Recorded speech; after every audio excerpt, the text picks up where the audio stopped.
আসসালামু আলাইকুম। আশা করি সবাই ভালো আছেন। তো আজকে আমি আসছি অচিন্তনগরের যেই মাঠের মধ্য থেকে যে রাস্তাটা আছে, সেই রাস্তাটা দিয়ে কেপি বসুর দালানে যাওয়ার প্ল্যান করছি আসলে। তো এই পাশে দেখতে পাচ্ছেন যতদূর চোখ যায় পিছনে রাস্তা, আবার এই পাশটাও যদি আপনি দেখেন যতদূর চোখ যায় প্রায় পুরোটাই রাস্তা দেখা যাচ্ছে। তো এর মাঝে আসলে খুবই ফাঁকা একটা জায়গা। এখানে চলতে গরমের সময় সব থেকে বেশি ভালো লাগে। তো শীতের সময়ও মোটামুটি এই সময়টাতে যে রোদ আছে, রোদের সময় প্লাস আপনার যেই বাতাস বওয়া শুরু হয়েছে, এটা আসলে সুন্দর একটা পরিবেশ তৈরি করে। তো এই রাস্তা দিয়ে হাঁটতে এমনিতেই খুবই ভালো লাগে, এবং বাইকারদের জন্য এটা proper road for riding bicycle or bike.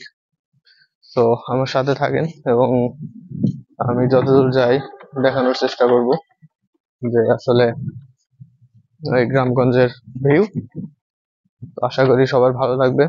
এবং যেহেতু আজকে একটা বড় জায়গায় যাওয়ার চেষ্টা করছি, কেবি বসুর দালান, সেটা সবাই আসলে সবার পরিচিত জায়গা। তো আমি চেষ্টা করব সর্বাত্মক যে জিনিসগুলো আছে সেটা তুলে ধরার, এবং আমার সাথে থাকুন, দেখতে থাকুন। ধন্যবাদ সবাইকে।